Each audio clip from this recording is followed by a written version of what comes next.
अस्सलाम वालेकुम स्टूडेंट्स, हम इस वीडियो में एक्सरसाइज 1.2 का क्वेश्चन नंबर 5 सॉल्व करेंगे। देखते हैं। Find the transpose of each of the following matrices. ये मैट्रिसेस गिवन है हमारे पास, हमने क्या करना है, इनका ट्रांसपोज फाइंड करना है। ट्रांसपोज किसी भी मैट्रिक्स का किस तरीके से फाइंड करते हैं, या तो हम इसके रोज को कॉलम्स में चेंज कर देते हैं या फिर कॉलम्स को रोज में चेंज कर देते हैं। दोनों में से एक काम करना है। तो सबसे पहले ये मैट्रिक्स ए गिवन है, इसका हमने ट्रांसपोज फाइंड करना है। ट्रांसपोज का साइन क्या होता है? टी। जैसे ये मैट्रिक्स ए है तो इसका ट्रांसपोज लेना है, हम इसके ऊपर एक स्मॉल टी लिख देंगे, जिस तरह पावर लिखते हैं। यहां पे ये मैट्रिक्स लिखेंगे हम 0 1 -2। तो इस मैट्रिक्स के ऊपर भी आप एक ट्रांसपोज टी लिख दें। अब यहां पे A transpose as it is रहेगा, A transpose will be equal to. अब ये जो टी है इस मैट्रिक्स के ऊपर अपना एक्शन करेगा और इसका ये एक ही कॉलम है, इसको रो में चेंज कर देगा। तो इस तरीके से कॉलम लिखा जाता है और इस साइड में रो लिखी जाती है। तो जब ये कॉलम रो में चेंज हो जाएगा तो ये बन जाएगा 0 1 -2, 0 1 -2। ये हम ए का ट्रांसपोज ले चुके हैं। अब हम बी का ट्रांसपोज लेते हैं। किस तरीके से बी का ट्रांसपोज लेंगे? बी के ऊपर आप टी लिख दें, इस साइड पे ये सारा मैट्रिक्स लिखें 5 1 -6 और इसके ऊपर भी टी लिख दें। ये ट्रांसपोज है। B transpose will be as it is. अब ये टी क्या करेगा? जब इस मैट्रिक्स के ऊपर ये अपना काम करेगा तो इसका एक ही कॉलम है तो इसको किस में चेंज कर देगा? रो में चेंज कर देगा। सॉरी, इसकी एक ही रो है तो ये टी क्या करेगा? इस रो को कॉलम में चेंज कर देगा। तो रो है हमारे पास 5 1 और -6। तो जब इसका कॉलम बनाएंगे तो ये बन जाएगा 5 फिर 1 और फिर -6। तो ये हमारे पास बी का ट्रांसपोज आ गया। अब नेक्स्ट हमारे पास क्या है? सी। तो सी का ट्रांसपोज किस तरीके से लेंगे? सी के ऊपर आप इस साइड पे टी लिख दें, सी ट्रांसपोज इक्वल इक्वल। अब ये मैट्रिक्स लिखेंगे आप 1 2 3 2 -1 0 और इधर भी आप टी लिख दें ट्रांसपोज के लिए। अब ये C transpose will be as it is, ऐसे ही रहेगा। अब ये टी क्या करेगा? जब इस मैट्रिक्स के ऊपर अप्लाई होगा तो इसके कॉलम्स को किस में चेंज कर देगा? रोज में। तो पहला कॉलम क्या है हमारे पास? 1 2 3। तो पहली रो हमारे पास बन जाएगी 1 2 3। अब दूसरा कॉलम कौन सा है हमारे पास? 2 -1 और 0। ये दूसरा कॉलम है तो इसकी क्या बन जाएगी? सेकंड रो बन जाएगी 2 -1 0 2 -1 0। ये सी ट्रांसपोज आ गया हमारे पास।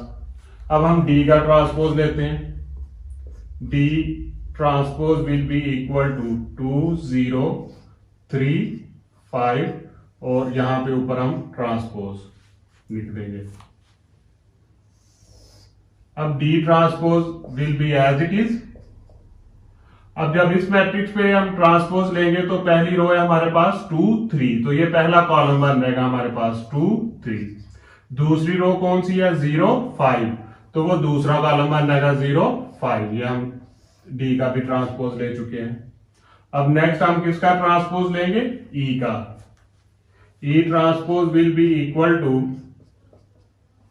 2 -4 3 5 transpose. E transpose will be equal to, अब फर्स्ट रो हमारे पास क्या नजर आ रही है? 2 3। तो हमारे पास फर्स्ट कॉलम क्या बन जाएगा? 2 3। सेकंड रो है -4 और 5, -4 5। तो सेकंड कॉलम बन जाएगा हमारे पास -4 5। ये ई का ट्रांसपोज आ चुका है हमारे पास। अब जो लास्ट मैट्रिक्स है हमारे पास वो है एफ। तो एफ का ट्रांसपोज लेंगे हम 1 3 2 4, इस मैट्रिक्स का ट्रांसपोज। अब F T as it is लिखा जाएगा। F T is equal to, यहां पे ट्रांसपोज लेंगे तो फर्स्ट रो है हमारे पास 1 2 तो ये फर्स्ट कॉलम बन रहेगा 1 2, सेकंड रो है 3 4, तो सेकंड कॉलम बन रहेगा 3 4। ये हम सब मैट्रिसेस का ट्रांसपोज फाइंड कर चुके हैं। अब हम नेक्स्ट क्वेश्चन करते हैं, क्वेश्चन नंबर 6। तो स्टूडेंट्स अब हम क्वेश्चन नंबर 6 करते हैं। इस क्वेश्चन के दो पार्ट हैं। Verify that if a is equal to 1 2 0 1, b is equal to 1 1 2 0, then a transpose again transpose is equal to a। ये हमारे पास मैट्रिक्स ए और बी गिवन है यहाँ पे, और इस क्वेश्चन के दो पार्ट हैं। फर्स्ट पार्ट में है ए का 2 दफा ट्रांसपोज लें, ए का ट्रांसपोज लेंगे फिर ट्रांसपोज लेंगे तो हमारे पास कोई नया मैट्रिक्स नहीं आएगा, वही मैट्रिक्स आएगा, उसे हम कहते हैं ये हमने प्रूव करना है यहाँ पे। और सेकंड पार्ट में भी यही है, बी मैट्रिक्स हमारे पास मौजूद है, उसका हमने पहले ट्रांसपोज लेना है फिर अगेन ट्रांसपोज लेना है, और 2 दफा ट्रांसपोज लेंगे तो कोई नया मैट्रिक्स नहीं आएगा, वही मैट्रिक्स बी आएगा। तो इसका सॉल्यूशन स्टार्ट करते हैं पहले फर्स्ट पार्ट के लिए। अब यहां पे हमारे पास हम मैट्रिक्स ए से स्टार्ट करते हैं। मैट्रिक्स ए किसके इक्वल है हमारे पास 1 2 0 1। ट्रांसपोज लेते हैं हम, A transpose will be equal to 1 2 0 1 transpose. A transpose will be as it is, और यहां पे इस साइड पे ट्रांसपोज सॉल्व हो जाएगा। तो 1 2 फर्स्ट रो जो है वो फर्स्ट कॉलम बन जाएगी, सेकंड रो 0 1 तो वो सेकंड कॉलम 0 1। ये हमारे पास ए ट्रांसपोज आ गया। अब ये देखें ए हमारे पास है 1 2 0 1 और ये 1 0 2 1, ये दोनों अभी डिफरेंट मैट्रिसेस आ गए।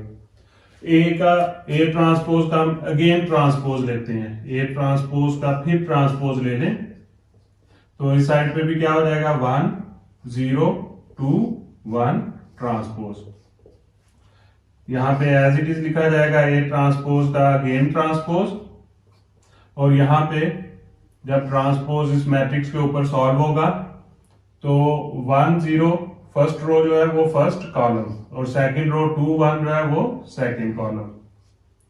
जी ये आ गया। अब अगर आप देखें तो ए ट्रांसपोज का ट्रांसपोज लिया हमने तो 1 2 0 1, या ये 1 2 0 1 कौन सा मैट्रिक्स है? ये तो वही मैट्रिक्स है जहां से हमने स्टार्ट किया था, 1 2 0 1 1 2 0 1। तो ये कोई नई चीज नहीं बनी, ये वही मैट्रिक्स ए आ गया। तो इस साइड को हम ऐसे ही लिखते हैं, A transpose again transpose is equal to 1 2 0 1 1 2 0 1। अब ये जो 1 2 0 1 मैट्रिक्स है इसका नाम है हमारे पास गिवन, इस मैट्रिक्स का नाम क्या है? ए। तो इस मैट्रिक्स की जगह मैं इसका नाम लिख देता हूं ए। तो ये ए ट्रांसपोज का अगेन ट्रांसपोज ले, हम 2 दफा ट्रांसपोज ले तो वही मैट्रिक्स ए आ गया। तो यहां पे नीचे आप एक लाइन लिख देंगे आप, हेंस वेरीफाइड, हेंस वेरीफाइड, ये वेरीफाई हो गया। अब ये second part on the same line हम इसी तरह सॉल्यूशन स्टार्ट करेंगे। कहां से? बी से। बी मैट्रिक्स हमारे पास क्या है? 1 1 2 0 1 1 2 0। अब इसका ट्रांसपोज ले लें दोनों साइड पे, B transpose will be as it is. First row है 1 1 वो फर्स्ट कॉलम बन जाएगा, सेकंड रो है 2 0 वो आपके पास सेकंड कॉलम बन जाएगा। अगेन ट्रांसपोज ले, बी ट्रांसपोज का फिर ट्रांसपोज ले लिया हमने, तो इधर भी ऐसे ही होगा 1 2 1 0 और इधर भी ट्रांसपोज, दोनों साइड का फिर ट्रांसपोज ले लिया। बी ट्रांसपोज का फिर ट्रांसपोज ये ऐसे ही लिखा रहेगा, यहां पे ट्रांसपोज क्या कर देगा? चेंज कर देगा मैट्रिक्स को। फर्स्ट रो है हमारे पास 1 2 तो ये फर्स्ट कॉलम बन जाएगा 1 2। सेकंड रो है 1 0 तो ये सेकंड कॉलम बन जाएगा 1 0।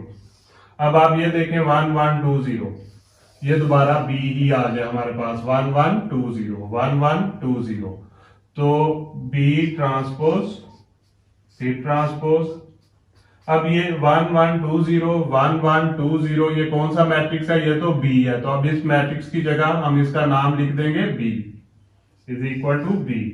तो बी ट्रांसपोज का फिर ट्रांसपोज दे तो वापस वही मैट्रिक्स बी आ गया हमारे पास। इसके नीचे भी वही आप लाइन लिख देंगे, हेंस वेरीफाइड।